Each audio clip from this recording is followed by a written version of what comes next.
Hi, we are starting the second part of Unit 1 today, which is Chapter 3 on scientific measurement. So this chapter is going to be a lot more math than Chapter 2, which was on matter and change. It's going to be a lot more math than that.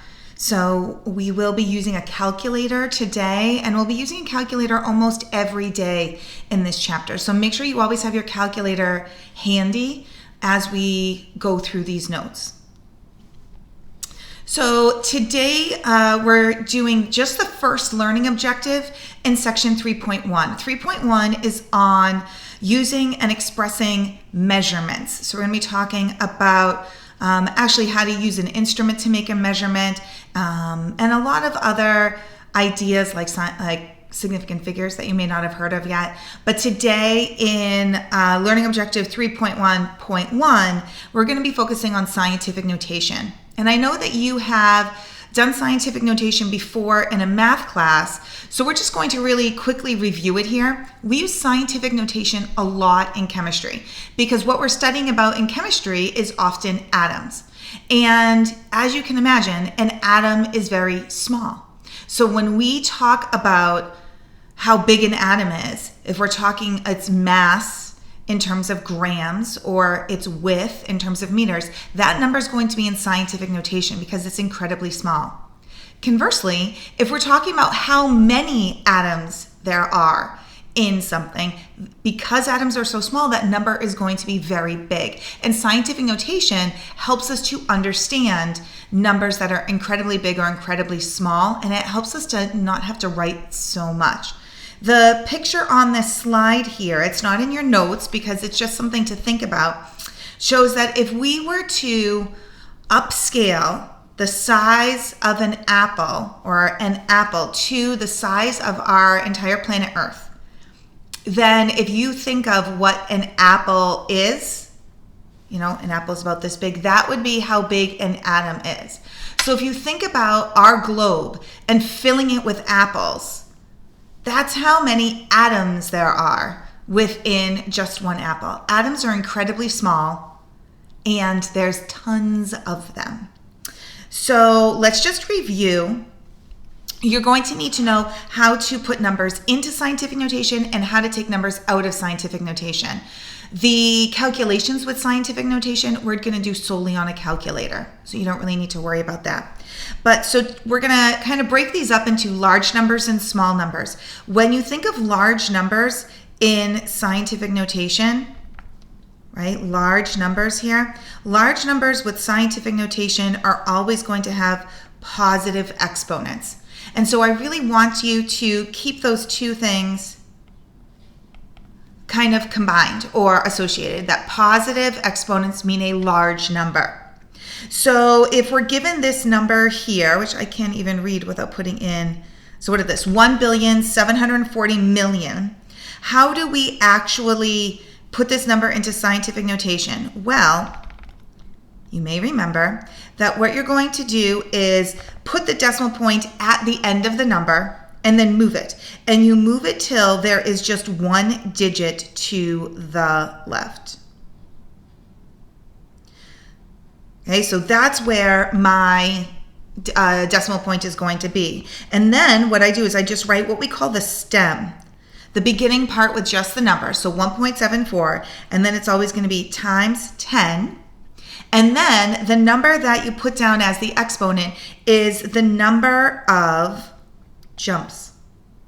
Count the number of jumps. The way that I do this is because I drag my pencil around, I can count. So 1, 2, 3, 4, 5, 6, 7, 8, 9. So I made 9 jumps. So this is 1.74 times 10 to the positive 9. Okay, another practice problem for you. And this is going in the opposite way. This is taking a number in scientific notation and converting it to standard notation. The distance from the sun to the earth is 9.2960 times 10 to the positive 7 miles. So in order to go backwards, you're just going to take this process outlined here and sort of reverse it. So I'm going to write 92960. I'm going to put my decimal point here. which is where it starts. And then because it's a big number, I know I'm going to need to move the decimal point to the right. 1, 2, 3, 4, 5, 6, 7. And I was taught a long time ago to think of those as like egg carton. This is like an egg carton, and so you need to fill in those zeros. Sometimes then I would rewrite it to be, 9, 2, 9, 6 with 4 zeros. Okay? So those are large numbers. Small numbers are exactly the same. The only difference is that when you have small numbers, you want to think of the exponent as being negative.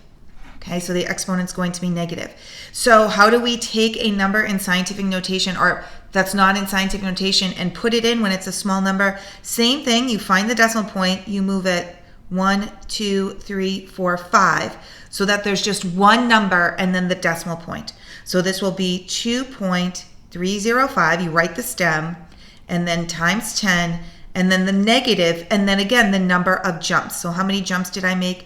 1, 2, 3, 4, 5. So this is 2.305 times 10 to the negative 5. Okay, if you did, sometimes people will do this. They'll move it one more time, and they'll do 23.05 times 10 to the negative 6. Although those two mean the same thing, this would be not standard scientific notation. So the way that the rule is that there's just one number here. Okay? So here's another one to try. The width of a hair is 0.00007 meters. So take the decimal point, 1, 2, 3, 4, 5, 7 times 10. Again, it's a small number. So times 10 to the negative 5 meters. And now calculating. And this is really, you are only rarely actually going to be writing numbers in and out of scientific notation, because there's no rule for what I need on a test. So for example, if this is the answer to a question and you wrote this, both of those would get perfect credit. So you don't need to ever worry about, oh, I need to put this into scientific notation. The only time you'll ever need to do that is like a quiz for this section where I'm assessing that skill. So how do we do this on your calculator? So this picture here is the picture of what a typical TI calculator looks like. If your calculator doesn't look like this, then next time you're in class, show it to me and we can figure out how to use scientific notation on it. So what you would do is you would, so this is to type in a number in scientific notation in your calculator. The first thing that you would do is you would type your stem. So, 7.39. And then you're going to press, let me get this darker, the second button and then the comma. The comma is the number above the 7. And what you will see, means activating, it's EE. So activating that, what you will see on your screen is a small but uppercase E. And it's really important that it is a small but uppercase E. A lowercase e means something else. A large uppercase E means something else. So as long as you do second comma, you'll be correct.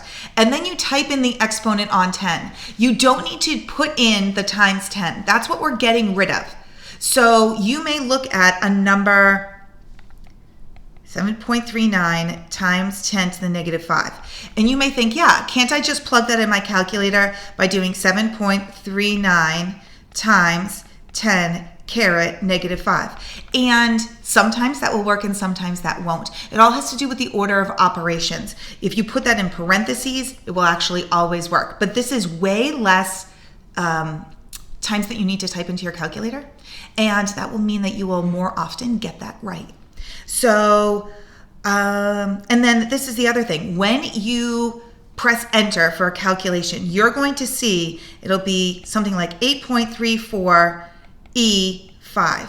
But on your paper, so this is what your calculator gives you, on your paper you need to write for me 8.34 times 10 to the positive 5. You need to put it into how we write scientific notation. Older calculators will do this. Some of the newer, didn't mean to erase that. Some of the newer calculators actually won't give you that E back. So it all depends on what calculator you're using. Okay, so here's 2 practice problems for us to try using the E button, right? So 3.5 times 10 to the negative 3 times 2.7 times 10 to the negative 2. What you want to do, give this a try, make sure that you are doing 3.5. This is how it should look on your calculator.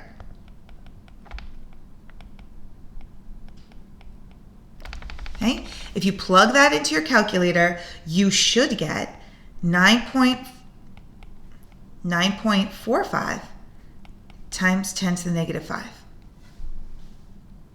Same thing for the next one.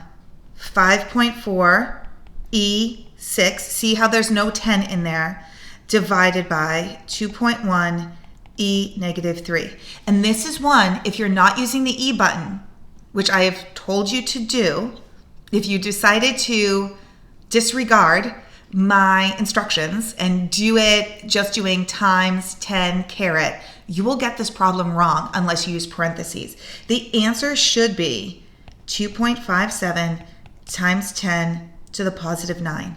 If you have done it incorrectly, the most common incorrect answer will be 2.57 times 10 to the positive 3. If you get that answer, it means that you have plugged those numbers into your calculator incorrectly, and we don't want you to do that. So go back, review the steps here for how to plug a number in scientific notation into your calculator by using those 3 steps.